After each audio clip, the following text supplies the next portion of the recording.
عزیزو، ایک شخص اٹھتا ہے اور وہ اٹھ کر توہین امام زمانہ کرتا ہے۔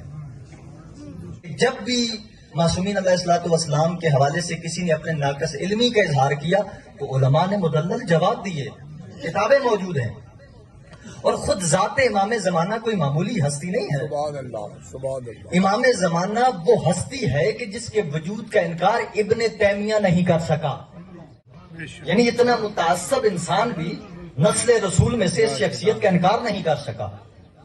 مگر آج ایک شخص اٹھتا ہے کہ جو بات ایسی کرتا ہے کہ جس کا کوئی علمی جواب نہیں ہے۔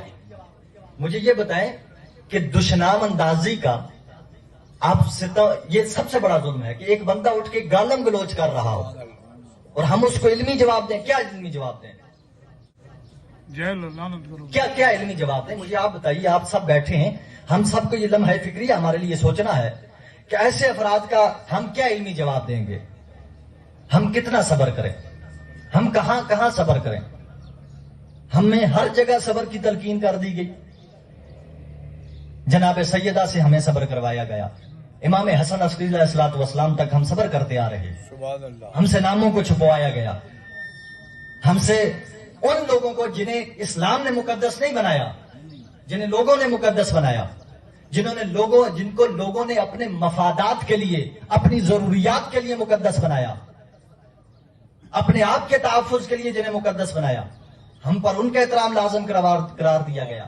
ہم نے صبر کیا، مگر گستاخی یہاں تک آ گئی کہ امام زمانہ کے حوالے سے اتنی گستاخ زبان، اور نہ صرف امام زمانہ بلکہ امام زمانہ کی مادر گرامی کے حوالے سے نازیبا زبان کہ جس کو کان سننا گوارا نہیں کرتے، اور یہ زبان استعمال کی گئی۔ اور اتنے دن ہو گئے ابھی تک کوئی بھی قانونی ادارہ ایکشن میں نہیں آیا، اور امت مسلمہ کے کانوں پر جو تک نہیں رینگی کسی عالم دین کا، کسی بھی مسلک کے قومی اسمبلی میں بیٹھے ہوئے ذمہ داروں کے، جو وہاں پہ علماء بیٹھے ہیں، کسی کا کوئی بیان نہیں آیا، کسی کی طرف سے کوئی رد عمل نہیں آیا، نہ ابھی تک کوئی گرفتاری ہوئی۔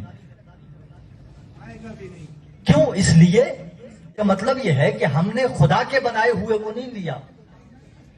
کون ہے جو وجود امام زمانہ سے انکار کرے گا؟ کوئی نہیں کر سکتا۔ جب نہیں کر سکتا تو امام کی جب توہین ہو رہی ہے تو ہم پہ سکتہ کیوں طاری ہے؟ ہم نے بل پاس کروایا، کیا بل ان کے لیے پاس کروایا ہے جنہیں ہم نے بنایا ہے؟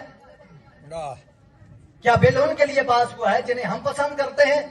جنہیں اللہ پسند کرتا ہے ان کا کوئی احترام نہیں ہے، ان کے بارے میں کسی نے کوئی بات نہیں کرنی۔ یہ منافقت کیوں کرتے ہو؟ یہ کیسی منافقت ہے؟ ایک طرف اللہ کو مانتے ہو، ایک طرف روز قیامت پہ ایمان رکھتے ہو، موت کا یقین ہے تمہیں، مرنے کے بارے میں تمہیں پتا ہے، تمہارے سامنے صدیوں سے قبریں پڑی ہوئی ہیں، پھر بھی منافقت کرتے ہو خدا کے ساتھ، پھر بھی منافقت کرتے ہو رسول کے ساتھ۔ مجھے یہ بتائیے انصاف سے، جس نے امام زمانہ کی والدہ ماجدہ کی شان میں گستاخی کی، کیا یہ گستاخی جناب سیدہ کی گستاخی نہیں ہے؟ کیا یہ گستاخی جناب سیدہ سے ہو کے رسول پہ نہیں آتی؟ ہم کسی بندے کے بارے میں کسی کا کردار بتاتے ہیں، نام آپ لیتے ہو اور توہین کے پرچے ہم پہ کاٹتے ہو۔ کردار بتاتے ہیں، ہم نے نام آج تک نہیں لیے۔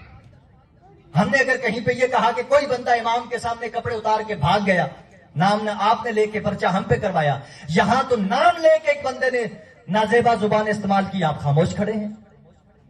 کرداروں کو متعین آپ کرتے ہیں، اتنی خاموشی، اتنا سکتہ۔ آخر ہم کس طرف جا رہے ہیں؟ یہ مسلمان ہیں، یہ دنیا کو کیا پیغام دے رہے ہیں؟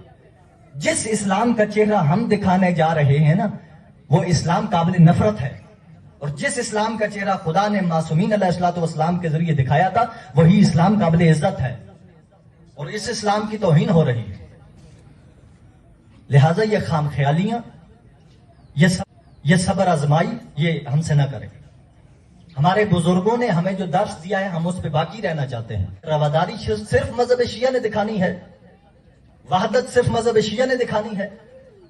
کیا ہمارے برادران، دیکھیں ایسی شخصیت کے بارے میں بات کروں جو آپ کے ہاں متنازع ہو پھر تو مجھ پہ اعتراض آپ سب کا بنتا ہے، لیکن ایک ایسی شخصیت جو مسلمات میں سے ہے، جس کے بارے میں امام ابو حنیفہ، امام مالک، امام شافعی اور امام احمد بن حنبل سب نے لکھا ہے مگر اسی شخصیت کے متعلق جب توہین ہوتی ہے تو سب پہ خاموشی طاری ہے. یہ ہمارے لیے لمحہ فکریہ ہے. ہمیں آپ کوئی اور راستہ دکھانا چاہتے ہیں. ہمیں آپ بند گلی میں لا کے کھڑا نہ کریں.